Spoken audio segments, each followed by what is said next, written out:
This is a new DOJ, and we are taking steps to protect Americans, American citizens, and angel moms, like the mom standing right behind me, who you're going to hear from in a moment.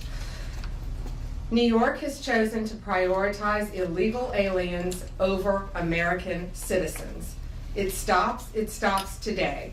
As you know, we sued Illinois, and New York didn't listen.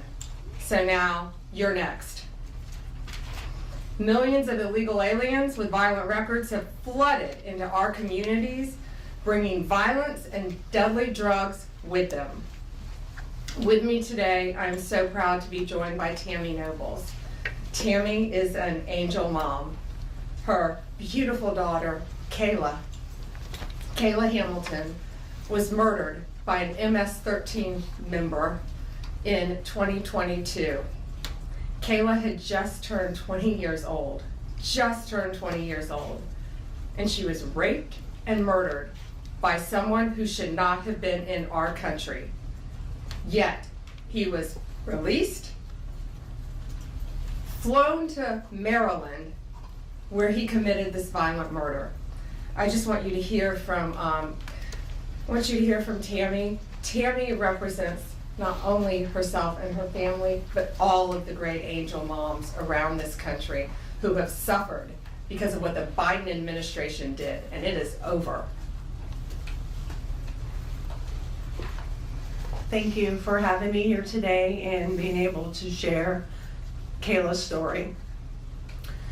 Her murderer was able to come across the border knowing that he was flagged as an MS-13 gang member, and he had a criminal record in 2020 in El Salvador for illicit gang activity.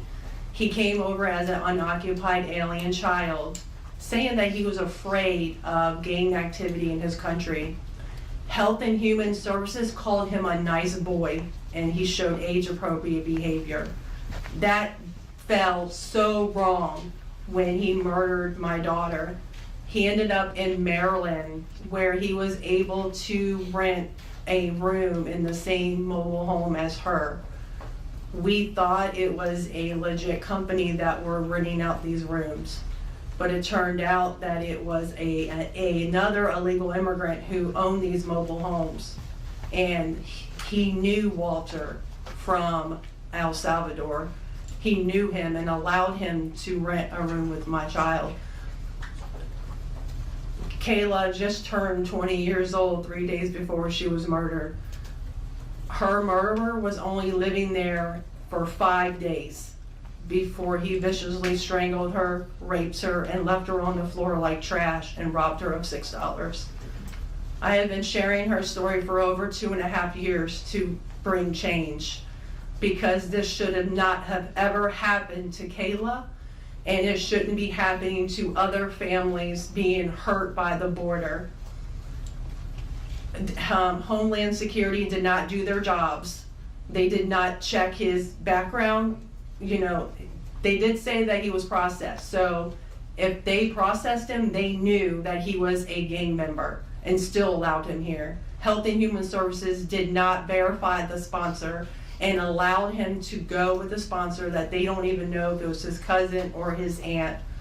And he was able to leave the sponsor's house to go live wherever he wanted. And I am going to continue sharing Kayla's story to help save others and to bring awareness of what was happening under the Biden-Harris administration. And I'm so thankful for Pam having me here today, and I'm so thankful for the opportunities I got from Trump and any other platform, people who allowed me to share her story, because this is going to end. No other parent should suffer by having their child murdered by somebody that shouldn't be here. And I'm gonna continue, sharing it, and for Kayla, and also for others. Thank you. And it's my understanding that he also admitted to other murders, correct? Multiple Yes, murders. he wrote a letter and he was intercepted in jail, that he committed 4 murders and 2 rapes. And that's who we were letting walk into our country. And that's why President Trump has directed this to stop. And if you don't comply with federal law, we will hold you accountable. We did it to Illinois, strike 1. Strike 2 is New York. And if you are a state not complying with federal law, you're next, get ready. And the great men and women of law enforcement are standing behind me today. We have FBI, DEA, ATF agents. They put their lives on the line every single day to protect us. And what New York has, they have green light laws, meaning they're giving a green light to any illegal alien in New York where law enforcement officers cannot check their identity if they pull them over. Law enforcement officers do not have access to their background. And if these great men and women pull over someone and don't have access to their background, they have no idea who they're dealing with. And it puts their lives on the line every single day. Violent criminals, gang members, drug traffickers, human smugglers will no longer terrorize the American people. And that is why we are here today. You will be held accountable if you do not follow federal law. It's over, it ends, and we're coming after you. Questions? We have time for a few questions. David Spot, the Fox News. Madam Attorney General, thank you and welcome to the Justice Department. Thank you. I have a quick on-topic and a quick off-topic Sure. question. On topic, in your executive order or in your orders on the first day you were here, you talked about working with the Justice Department, or these sanctuary cities, as you say, will be Yes. punished. Today you're putting people on notice. Right now, we're just lawsuits. Is this going to go further? What kind of punishment are we talking about? Is there any grounds to charge individuals, charge politicians? How far is this going to go? Well, we're going to see what they do next, David. We have sued them all. We've personally sued the governor, the Attorney General, Letitia James, and Mark Schroeder with DMV because he has the green light laws. So what they have to do, they have to start complying with federal law. If they don't, we're going to appeal it and we will win. They have to comply with federal law. Did you have a second question? I did have a second off-topic question in this regard to the judiciary. Today, Elon Musk, who has enormous influence in the Trump administration, posted on X, quote, "There needs to be an immediate wave of judicial impeachments, not just one." As the Attorney General of the United States, how do you respond to that? Shouldn't the process work out in the courts before we talk about judicial impeachments? I mean, these are just TROs now at this time. Shouldn't these just play out? Yeah, I haven't seen Elon Musk tweet. He is a friend of mine. He is a great man. I think he's very frustrated with what's happening in our federal government. You know, at USAID alone, they're giving out billions of dollars that should not be distributed. We're going to back him up.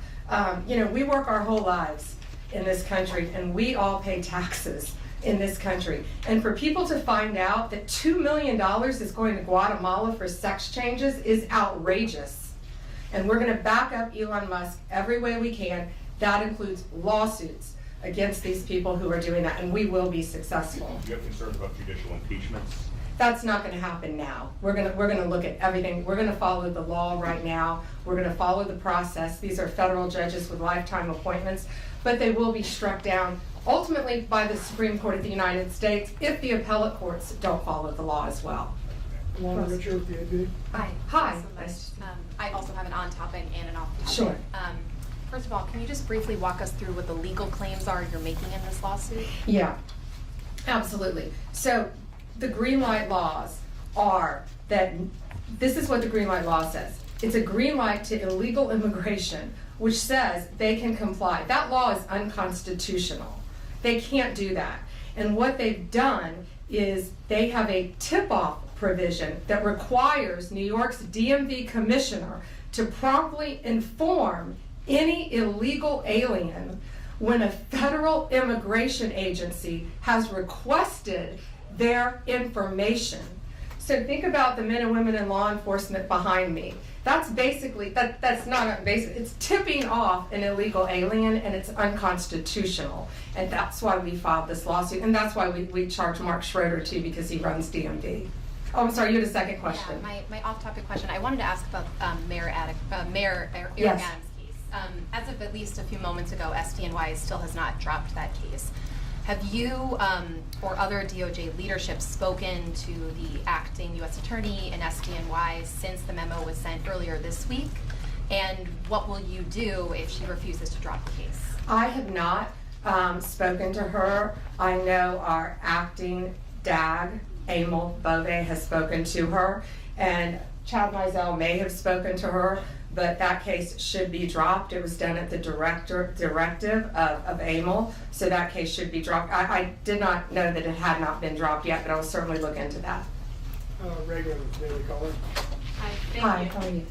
Tom Homan suggested this week that someone from within the FBI may be leaking information about the ICE raids and that such could be putting officers' lives at risk.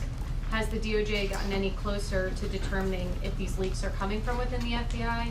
And what will the consequences be if they can identify the leakers from the FBI? Excuse me. Well, first, I can't talk about anything that is ongoing, and that is ongoing. And it's really for the similar reasons of what I said earlier. The great men and women in law enforcement standing behind me today, they must be protected. And anytime anyone leaks or tips off anything regarding a pending investigation, that jeopardizes lives. You're telling a bad guy what's about to happen.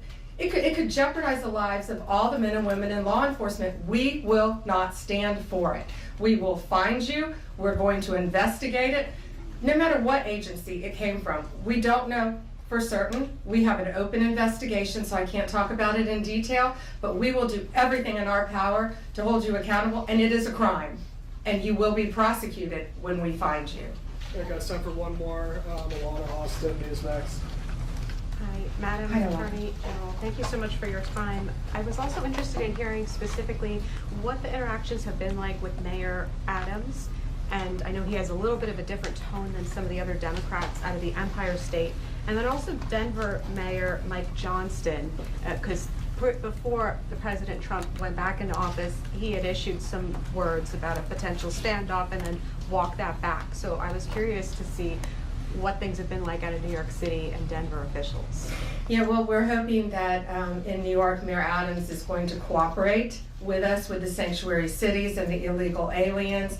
And has the mayor in Colorado been cooperating? Do we know? I believe he might have now. Yeah, I believe Colorado is now cooperating. That's what we want. We don't want to sue you. We don't want to prosecute people. We want people to comply with the law. This is very simple. An MS-13 member murdered her daughter.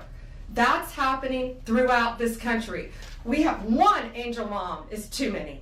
And we have angel moms throughout this country who should not be going through this. Comply with the law. This is the last thing we want to be doing. We want to be out there, all of us, fighting violent crime. Yet we're fighting illegal aliens, and that ends, and it's going to end today. All right, that's all we have.